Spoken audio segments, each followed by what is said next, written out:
One Sabbath, Jesus was going through the grain fields, and his disciples began to pick some heads of grain, rub them in their hands, and eat the kernels. Some of the Pharisees asked, "Why are you doing what is unlawful in the Sabbath?" Jesus answered them, "Have you never read what David did when he and his companions were hungry? He entered the house of God, and taking the consecrated bread, he ate what is lawful only for priests to eat. And he also gave some to his companions." Then Jesus said to them, "The Son of Man is Lord of the Sabbath." On another Sabbath, he went into the synagogue and was teaching, and a man was there whose right hand was shriveled. The Pharisees and the teachers of the law were looking for a reason to accuse Jesus, so they watched him closely to see if he would heal on the Sabbath. But Jesus knew what they were thinking and said to the man with the shriveled hand, "Get up and stand in front of everyone." So he got up and stood there. Then Jesus said to them, "I ask you, which is lawful on the Sabbath, to do good or to do evil? To save life or to destroy it?" He looked around at them all and then said to the man, "Stretch out your hand." He did so, and his hand was completely restored. But the Pharisees and the teachers of the law were furious and began to discuss with one another what they might do to Jesus.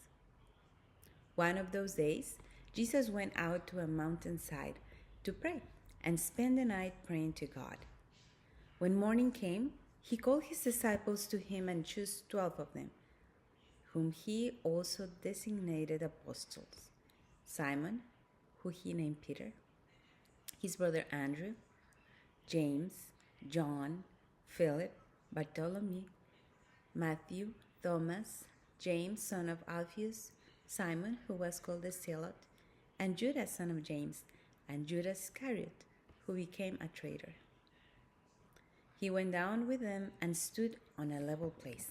A large crowd of his disciples was there, and a great number of people from all over Judea, from Jerusalem and from the coastal region around Tyre and Sidon, who had come to hear him and to be healed of their diseases.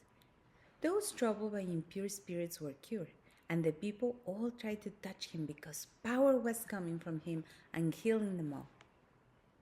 Looking at his disciples, he said, "Blessed are you who are poor, for yours is the kingdom of God. Blessed are you who hunger now, for you will be satisfied. Blessed are you who weep now, for you will laugh. Blessed are you when people hate you, when they exclude you and insult you, and reject your name as evil because of the Son of Man. Rejoice in that day and leap for joy, because great is your reward in heaven. For that is how their ancestors treated the prophets. But woe to you who are rich, for you have already received your comfort. Woe to you who are well fed now, for you will go hungry. Woe to you who laugh now, for you will mourn and weep. Woe to you when everyone speaks well of you, for that is how their ancestors treated the false prophets. But to you who are listening, I said, love your enemies, do good to those who hate you, bless those who curse you, pray for those who mistreat you. If someone slaps you on one cheek, turn to them the other also. If someone takes your coat, do not withhold your shirt from them. Give to everyone who asks you. And if anyone takes what belongs to you, do not demand that back. Do to others as you would have them to do you. If you love those who love you, what credit is that to you? Even sinners love those who love them. And if you do good to those who are good to you, what credit is that to you? Even sinners do that. And if you lend to those from whom you expect repayment, what credit is that to you? Even sinners lend to sinners, expecting to be repaid in full. But love your enemies, do good to them, and lend them without expecting to get anything back. Then your reward will be great, and you will be children of the Most High, because He is kind to the ungrateful and wicked. Be merciful, just as your Father is merciful.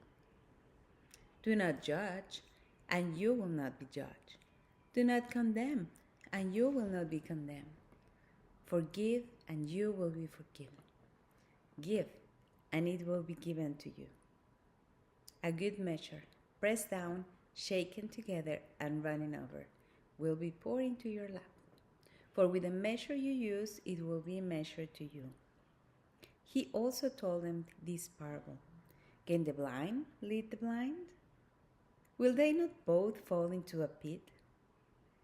The student is not above the teacher, but everyone who is fully trained will be like their teacher. Why do you look at the speck of sawdust in your brother's eye and pay no attention to the plank in your own eye? How can you say to your brother, "Brother, let me take the speck out of your eye," when you yourself fail to see the plank in your own eye? You hypocrite. First take the plank out of your eye, and then you will see clearly to remove the speck from your brother's eye. No good tree bears bad fruit, nor does a bad tree bear good fruit. Each tree is recognized by its own fruit. People do not pick figs from thorn bushes or grapes from briars.